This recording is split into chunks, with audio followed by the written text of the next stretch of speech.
그러니까 자신의 문제, 자신의 수치, 이것을 인정하지 않고 감추고 살려고 하느냐, 아니면 이것을 어느 정도는 인정하고 드러내 보이며 치유받기를 원하느냐. 신앙, 생활, 이러하는 것은 가만 보니 공동체 안에서 함께하는 다른 지체들, 그 성도들과의 관계더라 하는 거예요. 크리스찬의 믿음 생활은 절대로 외딴 섬 같은 개인주의로 단순히 자신의 신앙의 어떤 지식적인 만족만을 추구하는 방향이 되어서는 절대로 안 된다. 내 마음속의 동기가 진짜 사랑이 될 때 그것만이 진짜 격려의 말이 되더라는 거예요. 자, 우리 지금까지 다른 주제들 혹시 기억하시나요? 오늘이 외로움 두 번째 시간인데 우리가 맨 처음에 무엇을 다루었었죠? 우리가 받은 상처로 인한 우리 안의 쓴뿌리, 대부분은 그것이 우리 안에 감춰진 수치심이죠. 그것으로 인해서 발생한 분노, 그리고 불안, 그리고 우울, 그리고 한 주 완벽주의에 대해서도 이야기했고, 이제 이런 모습으로 외부적으로 이렇게 나타나게 돼요. 그런데 이런 감정들을 우리가 우리의 자구적인 극복 노력, 그러니까 대부분의 경우는 우리의 비합리적인 사고에서 도출되고 고착화된 우리 자기 자신의 방어 기제를 활용해서 내 자신의 틀 안에서 이것들을 어떻게 극복해 보려고 그런 반복적인 삶을 살게 되는데, 이러한 노력들이 결국 우리를 타인으로부터 후회시키고 우리는 고립되면서 우리 영혼의 외로움이 발생하게 된다. 뭐 이런 흐름이었어요. 지금까지 한 이야기들이. 그리고 이러한 소외, 우리 자기 소외와 고립은 궁극적으로 하나님과의 관계마저도 어렵게 만든다. 이제 그러다가 우리가 지난주에 우물가의 여인 이야기를 하면서 바로 그 여인이 자신의 그 수치심,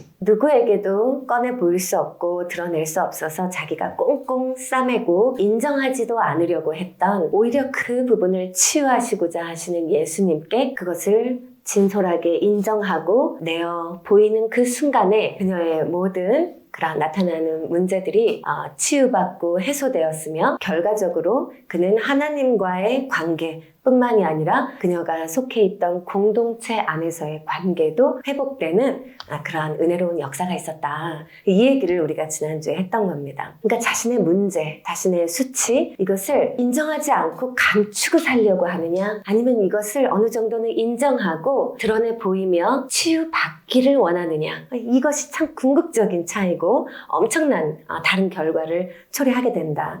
그것이 좀 포인트였습니다. 자, 그래서 그녀가 이렇게 복음을 전하기 위해 그 마을로 돌아가는 장면까지 우리가 지난주 본문에서 봤어요. 그래서 우리가 흔히 보는 디즈니 영화처럼 그 후로 오랫동안 행복하게 살았더래요. 이렇게 이야기가 딱 끝나면 좋아요. 그리고 우리는 그걸 기대하면서 그 뒤에 이야기는 별로 생각하지 않습니다. 이 우물가의 여인이 그 공동체로 복귀돼서 어떻게 살았는지 그 구체성을 우리는 생각해보지 않아요. 그러나 문제는 우리 신앙생활, 우리 삶의 현실은 바로 그 이후의 대목이라는 것이죠. 많은 크리스찬들이 전도되어서 교회에 처음 오거나 아니면 모태신앙이었다가도 예수님의 그 만져주시는 은혜를 체험하고서는 신앙생활 한번 열심히 해봐야겠어 하고 교회 공동체 안으로 들어오며 신앙생활을 시작하게 됩니다. 자, 그런데 그런 가슴 뜨거웠던 은혜 체험이 매일 있는 게 아니에요. 이게 신앙생활을 하다 보니 오히려 더 실질적으로 내 피부가 느끼는 신앙, 생활, 이러하는 것은 가만 보니 공동체 안에서 함께하는 다른 지체들, 그 성도들과의 관계더라 하는 거예요. 그러니까 이 부분이 부딪히면서 이 부분이 매우 어렵다고 느껴지는데 정확한 가이드라인이 제공되지 않으니까 저마다 여기서 또 자신의 비합리적인 사고로 인한 방어 기제로 서로를 관계하다가 어떻게 하는지 모르겠다 이러고 포기하거나 하나님과의 관계 망가지거나 공동체를 떠나거나 등등 우리의 신앙생활이 그렇게 아름답게 지속될 수 없는 그러한 이유들이 나타나더라는 거죠. 여러분 공감되시죠? 네. 자, 그럴 때 사람들이 가장 고민하는 부분이 뭐였냐면, 우리가 대부분 예수님의 은혜를 체험하면서 신앙생활로 들어올 때 우리의 마음가짐은 주로 어떠냐면, 주로 우리가 정말 스스로도 보지 못하고 인정하지 않고 있었던 우리의 가장 부끄러운 부분, 우리의 연약한 부분, 그 부분을 예수님이 만져주시는 체험을 할 때 주님을 만나요. 그것이 대부분 회개라는 모습으로 나타나는 겁니다. 우리 안에 죄성을 인식하면서 그 연약함을 구원해 주시는 주님의 은혜에 감격하고 그것을 사랑하게 되면서 주님께 나와요. 자, 그런 관계성을 우리가 알기 때문에 이제 공동체 안에서도 성도들과 지체들과 생활을 할 때 있어서도 그 같은 방식으로 관계를 맺어야 하는가에 대해서 혼란이 오는 거예요. 아, 나를 노출해야 되는구나. 나의 연약함, 나의 부족함, 나의 한계를 예수님께 그랬던 것처럼 이것을 완전히 개방하고 노출할 때만이 진짜 끈끈한 관계가 되겠구나 하고 흔히들 예측을 합니다. 그래서 누군가는 그거를 굉장히 추구하고 누군가는 바로 그 사실이 너무 부담스러워요. 내가 하나님께는 했으나 굳이 다른 사람들에게까지 그와 같은 양식으로 관계를 맺고 살아야 되는 건 나에게 너무 부담이 돼. 그래서 애초에 두 길로 나뉘는 거예요. 너무 이것을 추구하거나 아니면 애초에 이것에 부담을 느끼고 대형교회로 가는 길을 택합니다. 우리가 처음 예수님을 만났을 때 우리는 만족이 되는 상태에서 주님을 만나지 않았습니다.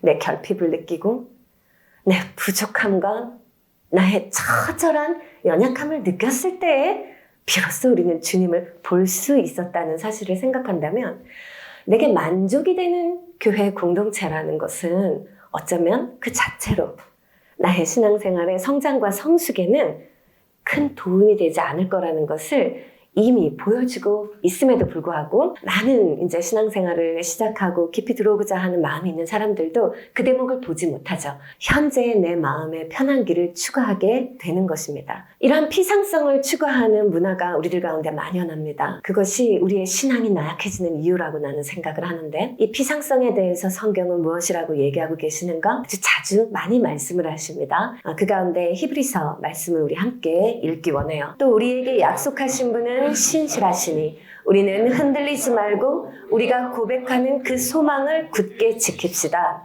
그리고 서로 마음을 써서 사랑과 선한 일을 하도록 격려합시다. 어떤 사람들의 습관처럼 우리는 모이기를 그만하지 말고 서로 격려하여 그날이 가까워 오는 것을 볼수록 더욱 힘써 모입시다. 힘써 모이라고 했어요. 편하게 만족이 되는 곳을 모이는 것이 아니라 애써야 돼.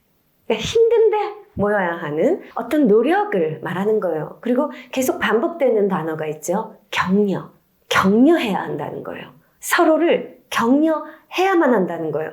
관계가 있어야 한다는 거예요. 그 앞에 보면 서로 마음을 써서 마음 안 쓰는 게 편한 거거든요. 마음 안 쓰는 게 만족이 되는 거거든요. 마음을 써서 사랑과 선한 일을 같이 할 수 있도록 격려하는 그러한 모임을 모이도록 힘써야 한다라고 성경은 계속 말해요. 한마디로 크리스찬의 믿음 생활은 절대로 외딴 섬 같은 개인주의로 단순히 자신의 신앙의 어떤 지식적인 만족만을 추구하는 방향이 되어서는 절대로 안 된다. 서로를 돌아보는 끈끈한 관계 안에서 이른바 격려의 공동체가 되어야 한다라는 얘기를 하고 계시는 거죠. 자, 내가 전혀 관계하지 않고서 그 사람을 격려할 수 있어요? 네, 전혀요. 내가 저 사람과 진짜 깊이 있는 끈끈한 관계가 아닌데 격려해보세요. 격려하는 나도 고역이고 받는 사람은 어때요? 왜 저래? 격려가 이루어질 수가 없어요. 이 격려의 공동체라는 말, 제가 이제 오늘 소개하는 레리 크랩의 격려를 통한 영적 성장이라는 책에서 제가 따온 말이에요. 한번 꼭 읽어보시기를 제가 강력하게 추천을 드립니다. 이 레리 크랩의 책을 처음 읽으시면은 너무 그 문장들이 치밀하고 어떠한 하나의 개념을 설명하기 위해서 듬성듬성 넘어가는 게 없어요, 이분은. 특히 이분이 처음에는 그냥 기독교 상담가로 시작해서 일반적인 이론을 가지고 상담을 하시다가 그 한계를 깨달으면서 결국은 성령께서 역사하시고 이끄시는 교회 공동체를 통하여 이루어지는 상담과 상호 상담과 치유, 이것만이 해결책이구나. 이제 이걸 깨달으시고 모든 책의 논지가 다 그쪽으로 향하는데 얼마나 은혜로운지 몰라요. 그래서 같은 논지를 다루는 또 다른 책이 영혼을 세우는 관계의 공동체, 행복 이런 등등이 있는데요. 꼭 한번 읽어보시기를. 여기서 제가 오늘 다루는 내용들이 이 책에서 많은 부분을 거의 대부분 제가 공감하면서 가져온 내용임을 밝혀드립니다. 이 레리 크랩이 정의하는 격려라는 말부터 설명을 드릴게요. 삶이 쉽지 않을 때에도 상대방이 그리스도인으로 좀 더 성장하기 원하는 마음이 생기도록 돕는 일을 말해요. 격려라는 게 단순히 나 힘들어. 아, 그래. 힘들겠다. 힘내. 이게 아니라 나도 힘들고 나도 그 길 가는 게 힘들고 저도 정말 힘든 줄은 알지만은 그래도 그리스도인으로 좀 더 성장하기를 원하는 간절한 마음으로 상대방이 그 마음이 생기도록 돕는 말. 그게 격려다라고 정의를 해요. 또 다른 페이지에서는 상대방이 좀 더 거룩해지는 데 기여할 수 있도록 아주 세심하게 선택한 말. 그게 격려다. 이제 이렇게 이분은 정의를 하십니다. 아까 우리가 읽은 히브리서 구문에서도 서로 격려하기를 힘쓰라.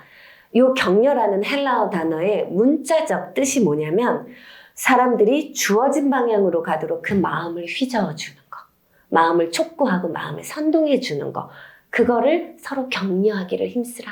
이 주어진 방향으로 이것은 거룩의 길이죠. 성숙해지는 그거를 말하는 것이 분명히 방향성이 분명한 말이라는 거예요. 그래서 이것을 격려라고 얘기하는데 자 여러분 생각해 보세요. 우리 그리스도인의 신앙생활은 그냥 예수 믿고 구원받았어. 아멘. 이 지식과 이 믿음 이 단계에서 멈추는 것이 아니라 했습니다. 우리 예수님은요. 너희 하나님께서 완전하신 것 같이 너희도 완전하라 라고 얘기하시면서 우리의 신앙은 계속해서 성장하며 하나님의 완전하신 때까지 이르러야 한다고 권면하셨고 또 그것이 실제 가능하다. 어떻게? 성령의 도우시는 역사와 그분의 은혜와 그분의 은총으로 말미암아 그 일이 반드시 가능해 라는 얘기를 우리한테 해주신 거거든요. 그래서 우리 믿는 자의 신앙, 그 구원의 여정을 제가 여러 번 말씀드렸잖아요. 예수 그리스도의 그 전가된 의, 나를 의롭게 해주심을 믿는 칭의에서 시작하는 것이고 그게 다가 아니라 그 이후로는 우리가 신앙생활하는 모든 여정 동안 우리는 성화, 이것이 성숙하게 영그러져가는 과정, 이것이 구원의 여정이에요.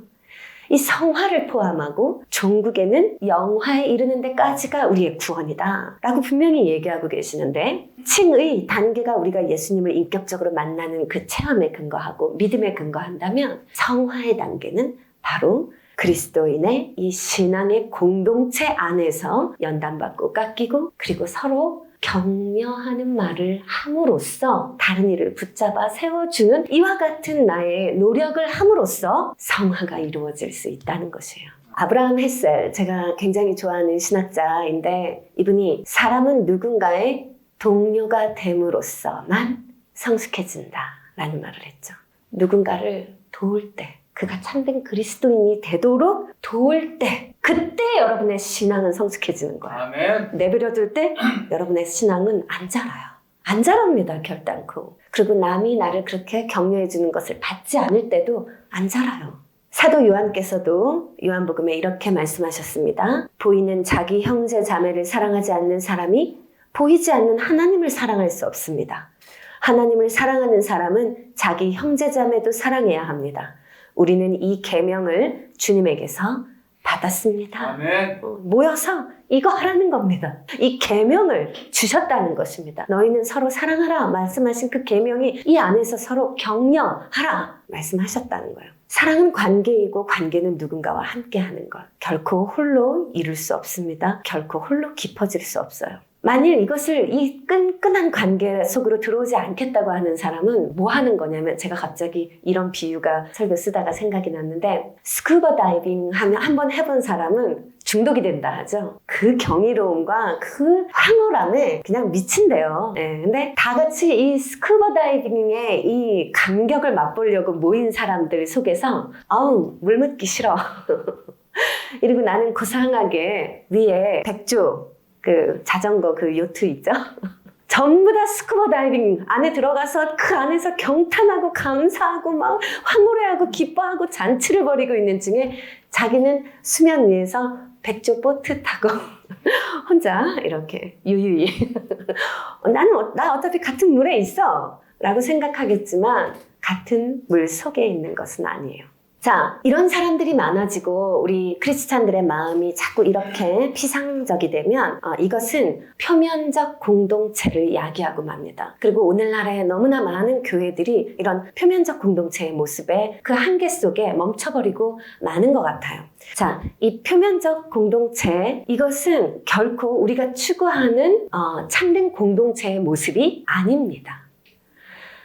이것을 레리 크랩이 책에서 아담의 비유를 들어서 설명을 했어요. 우리의 모습을 비추어 보여줬는데, 자, 에덴 동산에서 아담이 죄를 지었을 때 하나님께서 아담을 부르시잖아요. 그때 아담이 뭐라고 대답해요? 내가 벗었으므로 두려워하여 숨었나이다 라고 대답하는데, 이게 바로 오늘날 우리 크리스찬들의 모습이더라는 거예요. 자, 하나씩 볼게요. 자, 내가 벗었으므로. 이 말은 뭐냐면 우리는 다 발가 벗겨놓고 나면 다 별 볼 일 없거든. 우리 다 연약하고 진짜 내가 말하잖아요. 항상 찌질이들이에요. 우리는 진짜 다. 이거 탁탁 갖추고 있는 거 여러분 다 벗어봐. 누구 하나. 우리 다 그래. 다 찌질이야. 근데 이게 이제 아담의 핵심 동기가 되는 거예요. 숨은 동기가 되는 거예요. 뭐냐면 내 허물, 내 약점, 내 수치. 이게 내 벗은 모습이야. 근데 이게 두려운 거죠. 왜 두렵냐면 드러나는 게. 그리고 이 모습 그대로는 사람들한테 내가 거절될 것 같은 거야. 무시될 것 같은 거야. 인정되지 않을 것 같은 거예요. 그러니까 이게 우리의 핵심 정서가 돼. 이 두려움이. 이 두려워하기 때문에 우리가 펼치는 전략이라는 게 뭐예요? 숨었나이다. 도망가거나 회피하거나 가면을 쓰거나 공동체를 떠나버리거나 하는 이게 우리의 고작 나타나는 전략이더라.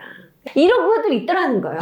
오늘날 크리스찬들이. 자, 우리는 누구나 좋은 멋진 모습으로 사람들에게 보여지길 원해요. 이 공동체 안에서도. 그런데 진짜 벗겨놓고 나면 난 아무것도 아닌데. 그래서 우리는 떠나거나 아니면 남아있더라도 가면을 쓰거나 무언가 나의 있는 모습 그대로를 보이지 않으려고 전략적으로 무언가 나를 가리는, 나를 숨기는 그런 것들을 막 열심히 추구하거든요. 근데 여기서 여러분, 이건 좀 두려운 마음으로, 무섭고 떨리는 마음으로 들어야 돼요. 가만히 보니까요, 우리가 그렇게 헛된 노력을 할 때요, 나를 좀 있어 보이게 하려는 걸 막 추구하는 그 전략적으로 우리는 살아가는데, 이거를 하나님은, 성령은 말할 수 없는 탄식으로 바라보세요. 우리의 그 모습을 불쌍하게 보셔. 그런데 나는 그 안에서 성취감을 굉장히 맛봐요. 그래서 그걸 더 추구하게 되거든요. 그래서 그런 것들이 뭐가 있나 한번 리스트를 다 적어봤어요. 아주 대표적으로 돈, 명예, 인기, 인정, 칭찬, 그리고 요즘은 명품, 권력, 지위, 그리고 요즘에는 막 몸짱, 외모, 난리 나는 거야. 자, 그리고 또 우리 사람들이 노출의 이 공포, 나가 드러나는 것을 피하고자 우리는 숨는 곳을 찾는다고 했잖아요. 그게 우리 전략이라고. 자아 성찰을 그냥 피해요. 이거 안 하는 거야. 피곤해. 이렇게 말을 해요, 우리가. 그리고 뭔가 자아 성찰적인 그런 고심을 하는 사람을 보면, 핵진지, 이러면서, 쟤 부담스러워. 이런 식으로 그렇게 말하는 문화가 우리 안에 있어요. 자아 성찰하는 거를 아주 좀, 뭔가, 그래, 찌질이들이 하는 것처럼 이렇게 치부를 해요. 그리고 진정한 이 핵 인싸들은 약간 이런 모습이 아니야. 쿨해야 돼. 쿨한 게 뭐야? 넘어가. 항상 이런 자세. 그래서 뭔가 자기 성찰을 이렇게 하고 있는 사람은, 그래서 쟤 불편하다. 우리 이러잖아요. 그리고, 독단적인 자기 고집. 자기가 이렇게 생각했으면 그냥 그거야. 안 들어. 그리고 항상 비판적으로 생각하는 거, 교조주의나 그리고 요거 수줍음이나 사교성을 위장하는 거. 나는 좀 수줍어해요. 여러분 그렇게 생각할 수 있지만 그거 사실은 숨는 거예요. 그것도 나의 일종의 전략이거든요. 나를 드러내고 싶지 않은.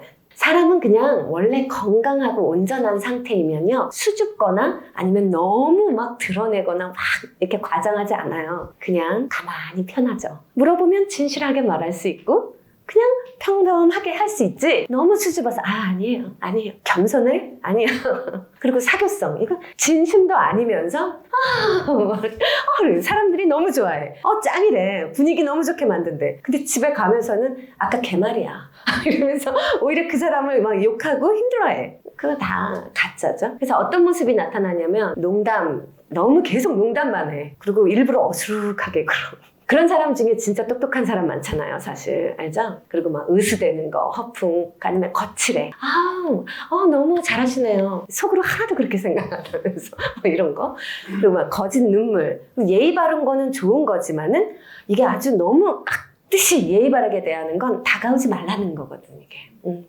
그리고 꾸며낸 겸손 등등, 이게 여기 당연히 좋은 모습이 있어요. 우리가 추구해야 되는 건강한 모습이 있지만 그 진짜 마음하고 일치되지 않게 나타나는 저런 것들은 우리의 잘못된 전략일 수 있다는 거예요. 이런 것으로 관계를 할 때 절대 격려의 진실한 공동체가 될 수 없다, 그 얘기하는 거죠. 그래서 이 그림을 보시면 공동체 안에서 지체들이 우리들의 핵심 정서인 두려움, 나의 진짜 모습을 드러내는 것에 대한 부담감 때문에 이렇게 방어막을 형성해서 서로를 관계하다 보면 교제하는 것 같고 관계하는 것 같지만 굉장히 피상적이고 표면적이죠. 정말로 마음과 마음에 와닿는 대화가, 즉 격려가 이루어질 수가 없어요. 그러면 대안이 뭐냐? 이 두려움 때문에 있는 이 방어벽을 모두 다 허물고 나를 완전히 개방해서 내 안에 이 모든 두려움과 나의 모든 연약함, 이 수치를 완전히 다 개방해. 어떻게 생각하세요? 이것 역시 대안적인 공동체 모습이 아니죠. 왜 그럴까? 우리는 일반적으로 내가 무장을 풀고 내 진짜 모습을 그냥 다 드러냈을 때도 나를 거절하지 않을 사람들과 함께 있을 때 제일 편안함을 느껴요. 그래서 그게 주로 가족이 되는 거죠. 근데 가족 안에서 이걸 경험하지 못하면 이제 정말 쓴뿌리가 되는 거예요. 자, 그런데 그래서 진짜 친구다 할 때는 개념이 뭐예요? 나랑 맨날 뭐 같이 인스타에 올릴 뭐 같이 찍어주는 친구가 진짜 친구예요? 아니잖아요. 내가 어떤 모습이든 나를 그냥 받아줄 수 있는 친구를 우리는 진짜 친구라고 표현을 해요. 이런 사람들에게 우리는 안정감과 편안함을 느낄 수밖에 없죠. 이제 그러다 보니까 사람들이 다른 데서는 이런 거를 안 바라다가도 교회에 오면 교회 안에서는 이런 관계를 원하는 거야. 또 이런 소망을 가지고 들어오는 사람이 있어요. 이게 불편해서 아예 그냥 떠나는 사람이 있는 반면 이게 너무 좋고 이것만을 추구하면서 교회를 찾아오는 거지. 이런 크리스찬 공동체를 꿈꾸는 마음에서 아까 내가 얘기한 대로 오늘날의 교회들은 이 나눔을 강조하기 시작했어요. 네? 자, 그런데 이 나눔에는 어떤 패단이 따르느냐? 우리가 이 용납받는 기쁨을 하나님이 아니라 서로한테 자꾸 더 기대하는 거예요. 이런 문제가 발생을 해요. 그거는 애초에 하나님께서 교회 공동체에 의도하신 바가 아니거든요. 하나님과의 관계가 온전한 가운데 너희들끼리 서로 나누라 하신 거인데 이 부분이 조금 오류가 일어나는 현상이 우리는 인간들인지라 발생을 해요. 그래서 솔직한 개방만을 강요하는 나눔은요, 오히려 시간이 지날수록 우리의 한계를 초과합니다. 서로가 너무 자기를 개방하다 보니까 그 약함과 연약함과 그 잘못됨이 넘쳐나면서 서로에 대한 적개심과 혐오, 불만, 상처받는 일이 더 난무해지더라는 거예요. 그러니까 적당히 가리고 있을 때는 서로 예의 바르게 대하니까 삭막하지만 막 상처는 안 받아. 그런데 나눔이 막 너무 이렇게 되면 뭐야 이거 어떻게 저런 말을 하지? 뭐 이제 이런 현상이 발생을 해요. 그래서 가령 나눔 시간에 어떤 지체가 진짜 맨날 자기 얘기만 해. 너무 자기 막 힘든 얘기만 가령 맨날 한다 쳐요. 자, 그러면 이제 솔직하게 진솔하게 나를 다 노출하고 개방해야 되니까 진솔하게 말을 하자 이렇게 하고서는 그 자매한테 자매님, 제가 그동안은 사실 웃으면서 격려하는 말을 해드리며 얘기를 들었지 않습니까? 그런데 너무 지겨워요. 나 너무 힘들어요. 그만하세요. 이렇게 말을 나눔이죠. 나의 모든 것을 있는 그대로 개방하고 노출해서 정말 힘드네요. 그리고 누가 이제 어떻게 옷을 입고 왔는데 평소에는 너무 멋지네요. 오늘은 진솔하게 말해요. 아닌데요, 그거는. 이렇게 서로에게 정말 진솔한 나눔을 여러분이 한다고 생각해봐요. 새신자가 한 주 만에 교회를 떠나죠. 한 주 만에. 다음 주에도 안 와요, 그냥. 그래서 내가 이런 부분이 참 우려가 되는 거고, 또 이제 반대 부분으로는 오히려 이제 너무 자기를 다 드러내면요, 그 안에서 상호 간에 기호가 맞는 사람들을 발견하는 일이 또 발생을 해요. 그러니까 우리가 잘 아는 말인데, 저 사람은 나와 결이 같아 라고 느끼면서 이 사람만 너무 좋아져. 이 사람은 싫고 이 사람은 너무 좋아져. 그래서 이 사람을 잃고 싶지 않은 마음, 그리고 이 사람과의 관계가 계속 평화롭기를 바라는 마음 때문에 오히려 격려를 못해요. 이 사람이 잘못을 하고 있는데도 그 사람과의 관계를 잃고 싶지 않으니까, 그 평화를 놓치기 싫으니까 오히려 진실한 의미에서의 격려, 성경이 말하시는 권면은 못하고 그냥 다 수용해 주는 거야. 자, 그러니까 지금 무슨 얘기를 하는 거냐면 오늘날 교회들에서 하는 이 나눔이라는 것이 서로에게 그리스도, 즉 그분의 공의와 사랑, 그러니까 그리스도의 진리가 나누어지는 것, 그리스도가 드러내지기보다는 자기가 드러나는 거예요. 자기 내보이기, 자기 허물 드러내고 자기가 용납할 수 있는 자기 마음의 용적 드러내고 요 정도 수준에서 머물고 있더라 하는 것이죠. 이런 분위기 속에서는 이 성경적인 도덕 원리를 굳게 붙잡는 게 불가능해져요. 그래서 순종이라든지 아니면 정말 크리스찬에게 요구하시는 거룩함, 이런 것을 위한 훈련, 연단, 이런 측면이 거꾸로 더 감소가 되는 겁니다. 그럼 뭐하러 해? 다 용납받을 건데. 무슨 말인지 알아요? 네, 그래서 이런 문제가 생겨요. 그래서 한마디로 신앙이 나약해지죠. 내 감정이 중요한 거야. 그래서 신앙생활의 목적이 내 감정이 수용되는 거예요. 그러다 보니까 나타나는 현상이 찬양을 해도 나를 위로하시네, 나를 공감하시네, 내 마음 아시네, 맨날 이런 찬양만 해. 그분의 진리로 내가 거듭나지는 것에 대한 갈망과 추구가 생략돼 버리는 거예요. 그래서 이런 것들도 문제다.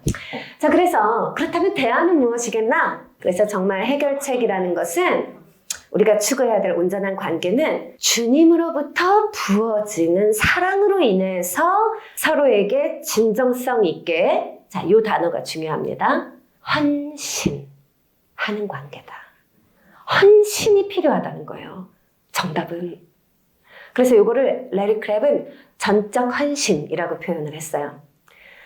전적 헌신의 공동체가 되어야 해요. 이거는 참 아름다운 말이에요. 너무 많은 의미를 내포하고 있는 말이에요. 이 헌신이라는 게 무엇이냐? 자, 여러분 생각해 보세요. 우리가 흔히 나눔 할 때 우리는 많이 들어보시는 단어 코이노니아를 생각해요. 자, 성도의 교제라고 번역되는 말이죠. 이 코이노니아, 이걸 생각할 때 우리는 그냥 모든 걸 노출하고 개방하는 어떤 그런 나눔, 혹은 막 즐겁게 신나게 노는 교제, 그것만을 생각하거든요. 자, 이 말을 그럼 정의해 드릴게요. 그러나 실제 주님께서 우리에게 명하신 교회 공동체가 추구할 코이노니아, 이거는 어떤 뜻이냐면요. 있는 그대로 어떤 뜻이냐면 그리스도 안에서 삶을 나눈다 라는 의미예요. 근데 우리가 여기서 그리스도 안에서를 생략해버렸어. 코이노니아는 그리스도 안에서 삶을 나눈다는 의미예요. 그러니까 한마디로 하나님과 다른 사람의 하나님과 다른 사람의 유익을 함께 구하는 그런 진정성 있는 헌신, 서로를 향한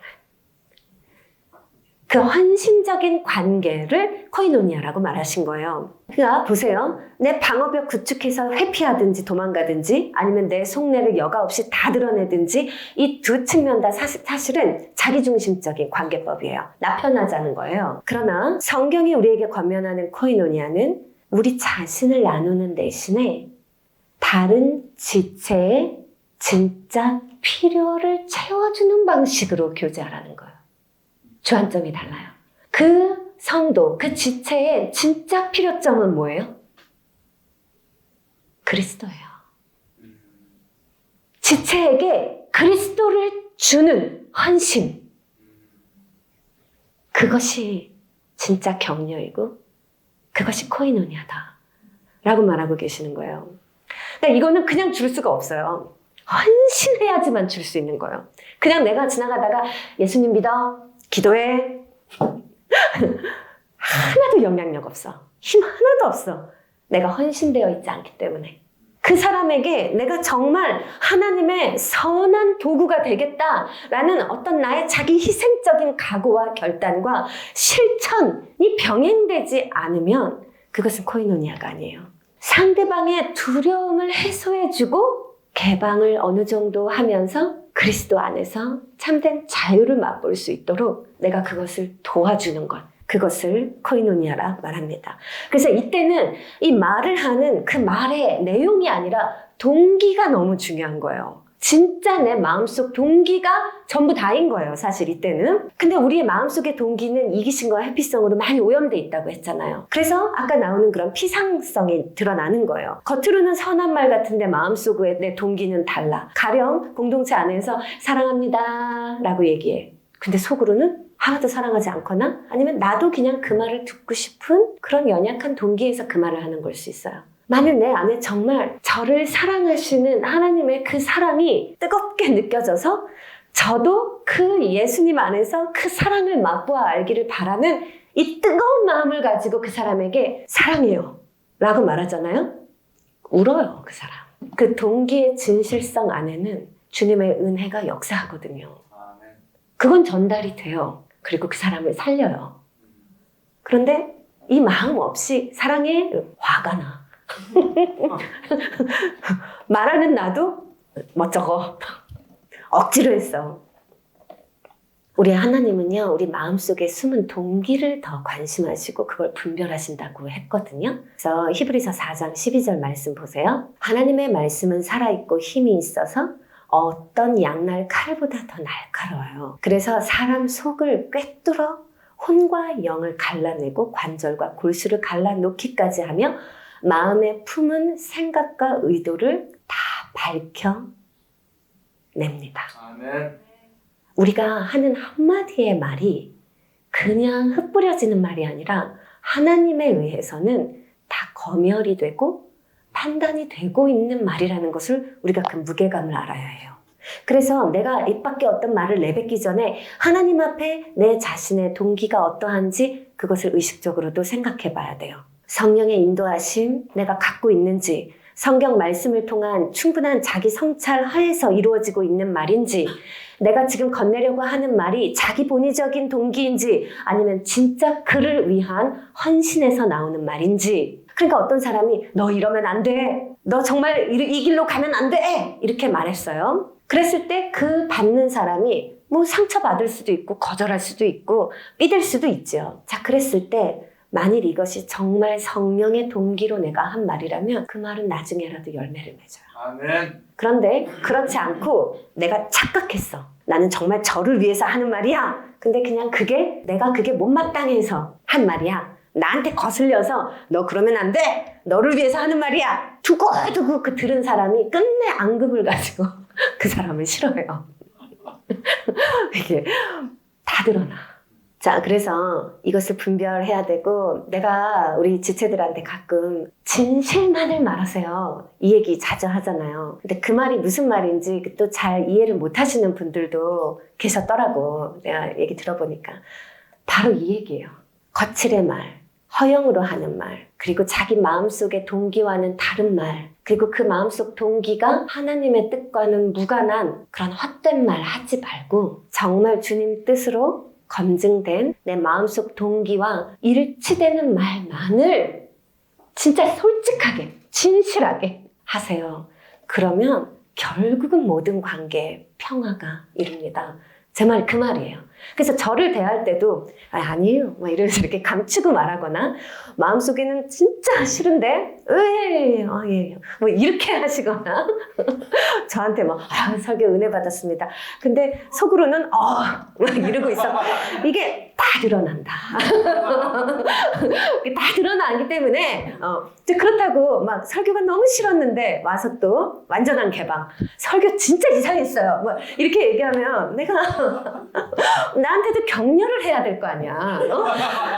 내가 더 은혜롭고 정말 성령 안에서 설교할 수 있도록 나를 세워주는 격려의 말을 해야 될 거 아니에요. 그쵸? 그거 어떻게 해야 돼? 여기서부터가 중요한데 그렇기 때문에 정답은 진짜 사랑이더라고요. 진짜 사랑. 내 마음속의 동기가 진짜 사랑이 될 때 그것만이 진짜 격려의 말이 되더라는 거예요. 그러니까 정답은 사랑이더라, 사랑이더라 이 얘기예요. 그래서 여러분 좋아하시는 이 사랑 안에 두려움이 없다 이 말씀. 우리 결혼할 때 받은 말씀이고 나는 이 말씀을 제가 여러 측면으로 많이 깨달았다고 생각하고 살았어요. 그런데 지난 월요일에 그래서 이제 아파서 좀 골골댔어요. 나는 아파서 누워있으면 자아 성찰이 시작이 돼. 그래서 주님이 나를 되게 자주 아프게 하시나 봐.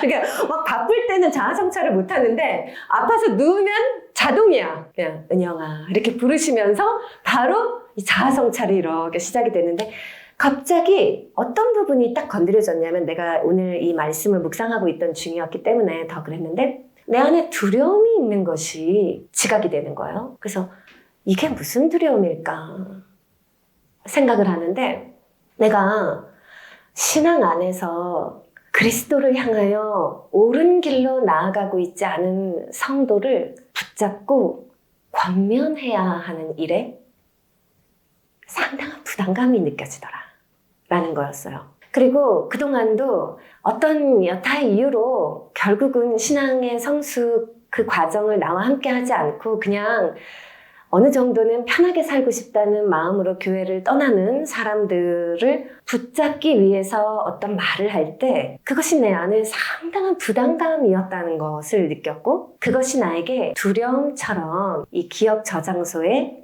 내려앉았다는 것을 깨닫게 됐어요. 그리고 교회 안에서 열심히 하는 사람들에게도 직분자들에게도 뭔가 더 적극적인 어떤 헌신 뭐 이런 것들을 얘기하고자 하는 이 마음에도 내가 두려운 마음이 있는 거야. 말을 못 하겠는 거야. 왜라고 생각해요, 여러분? 뭐 나한테 막 기대려고 하거나 내가 행하는 일에 어떤 가치 판단을 하는 사람에게 나를 보이는 것에도 두려움이 느껴지더라고요. 아마 여러분들 안에도 그런 게 있을 수 있어요. 관계 안에서 딱 누워서 이제 딱 자아 성찰을 하는 중에 이 요한일서 4장 말씀이 내 심장을 확 때리면서 내가 깨달았어요. 아, 내가 더 이상 사랑하고자 하는 에너지가 없기 때문이구나. 내 안에 그 사랑을 하는데 따르는 고통을 회피하고 싶은 그 회피성 때문이구나. 그래서 두렵구나. 그걸 알았어요. 그러니까 얘기하면 그 사람의 거절을 계속 들어야 하고 그것을 내 마음으로 계속 노동을 해야 하니까 이 사랑하는데 뒤따르는 이 헌신의 그 마음이 너무 고통인 거야. 그러니까 어느 순간부터 차라리 사랑하는 헌신에까지 나아가지 않으면 편해. 그냥 조금 잘못 가도 내버려 두면 편하고 그냥 떠난다 해도 보내면 편해.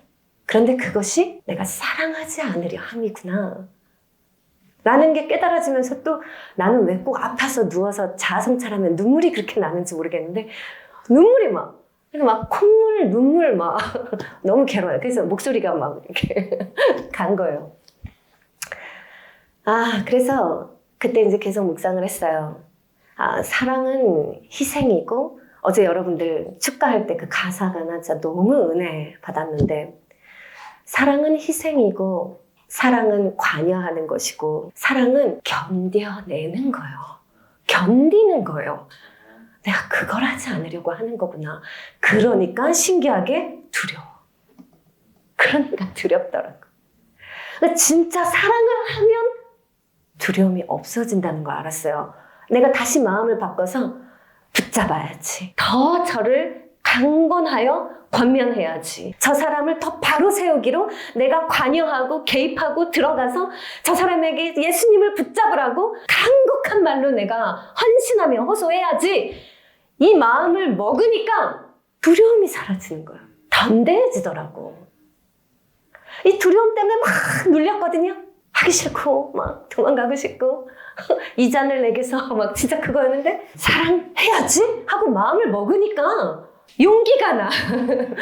담대함이 생기고 기다려지고 만남이 기다려지고 나아가야겠다는 생각이 들고 우리 지체들이 다 사랑스러워 보이고 한 명 한 명이 옛날에는 생각하면 막 두려웠어 내가. 또 방황하네. 저거 어떡하지? 그래서 힘들어. 나 진짜 솔직히 그런 마음에 내가 약간 좀 상해가는 게 있었어요. 그랬는데 사랑이 문제였어 하면서 사랑해야지 하니까 내버려 둘 수가 없는 거야. 아멘. 바로 붙잡아줘야지. 이 얘기를 해줘서 다시 기도하게 해줘야지. 이 얘기를 해서 다시 교회에 헌신하게 해줘야지. 그게 그에게 복이니까. 아멘. 이 말에 용기가 내가 다시 회복이 되었다. 그러니까 한마디로 말해서 헌신하지 않으려 할 때 우리는 두렵더라예요. 그리고 헌신하지 않으려고 하기 때문에 자꾸 도망가고 싶은 거예요. 주님께도 그래요, 우리가. 그리고 교회에 대해서 우리가 그렇더라고요. 전적으로 헌신할 때 우리의 사랑은 더 뜨거워져요. 아멘. 그래서 사실 신앙생활에 입문하고 나면은 교회에서 직분을 받아 헌신해야 돼. 안 그러면 그냥 이러다가 뭐에 상처받고 뭐 마음에 안 들고 뭐에 실망하고 그냥 지루하고 막 이러다가 해이해져.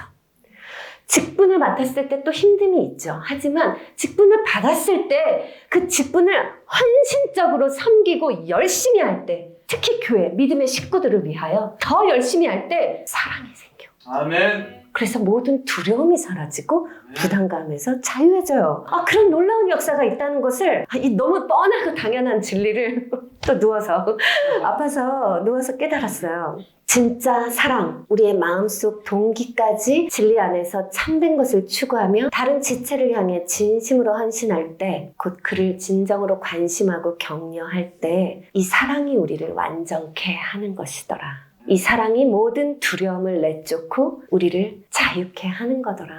우리가 진리와 자유 공동체잖아요. 그러니까 이 진리 안에서 진짜 서로 뜨겁게 사랑해야 돼. 아멘. 서로 뜨겁게 헌신해야 된다는 거야. 서로 헌신해. 서로 헌신하기를 작정을 해. 아멘. 오늘 본문 말씀을 주석하고 오늘 설교 말씀 마무리합니다. 자, 시편 133편. 자, 형제와 연합함이라고 개역개정은 나오는데 여기 우리 세번역에는 그 얼마나 아름답고 즐거운가 형제자매가 어울려서 함께 사는 모습이라고 표현을 했죠. 여기서 이제 형제, 이 형제라는 말에 대해서 어떤 신학자는 이렇게 표현했죠.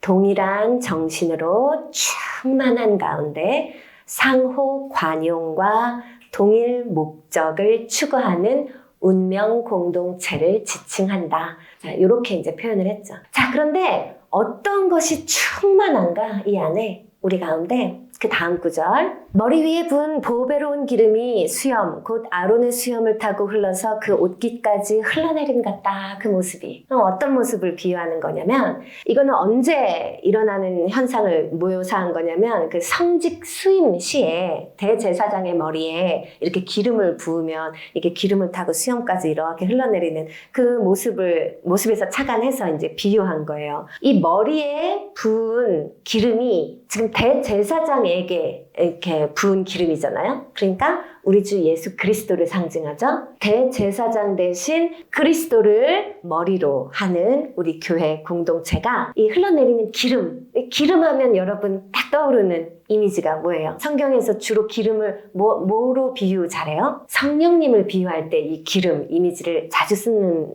거를 여러분이 알 수 있을 텐데, 그러니까 대제사장 대신 그리스도를 머리로 하는 공동체가 성령의 하나 되게 하심을 통하여 같은 사랑과 우애를 나누게 될 것을 표현하는 구문이고, 마지막 구문, 헤르몬의 이슬이 시온산에 내림과 같구나. 주님께서 그곳에서 복을 약속하셨으니 그 복은 곧 영생이다 라는 이 구절에서 앞부분 그 헤르몬의 이슬, 옛날 성경에는 헐몬산이라고 발음을 표현했을 거예요. 이건 뭐냐면 이스라엘에서 제일 높은 꼭대기산이에요. 저 북쪽에 있는. 그에 비해 시온산은 남유대 쪽에 낮은 지대에 속하죠. 이 헐몬산의 이슬이 시온산의 내림같이, 여기서 사실 제일 포인트가 되는 단어는 이슬인데, 이슬은 부드럽게 스며들잖아요. 스며들어서 풍요롭게 하고 또한 새롭게 재탄생시키는 어떤 그런 역할을 해요. 그런 이슬의 역할을 강조한 거예요. 주님의 은혜가, 이 사랑이 이슬처럼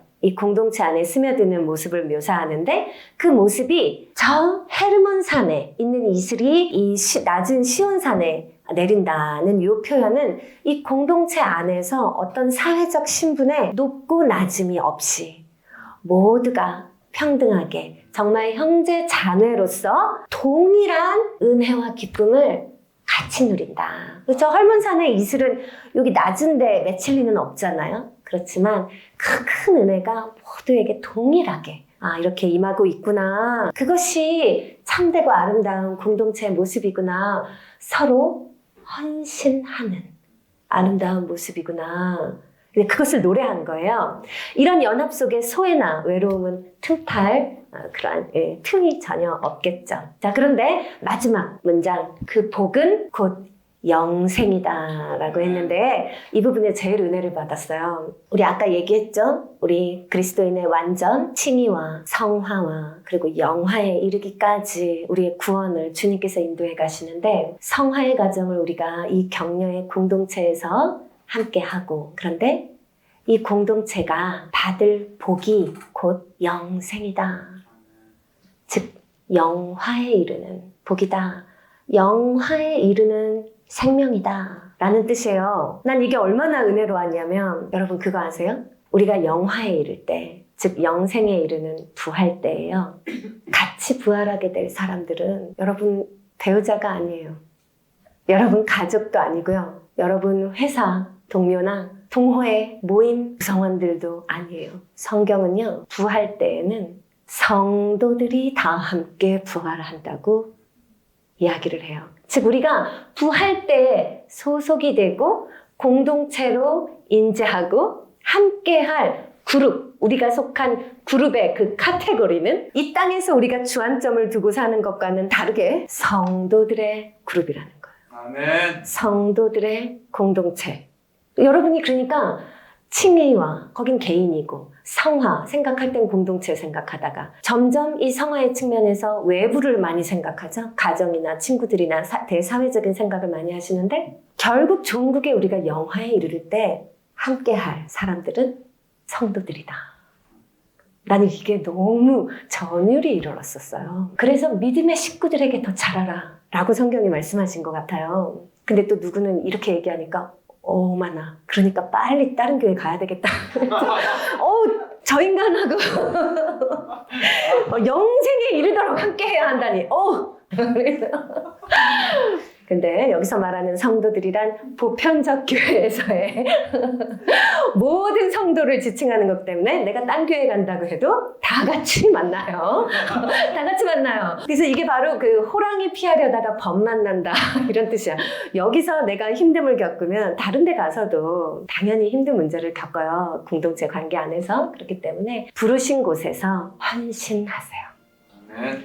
그래서 격려의 공동체가 되는데 나를 들여 헌신해서 이 공동체를 이와 같은 아름다운 연합의 모습으로 우리가 주께 봉헌 드리면 주님께서 우리에게 영생의 복을 허락하실 줄을 믿습니다. 아멘. 우리 함께 기도합니다.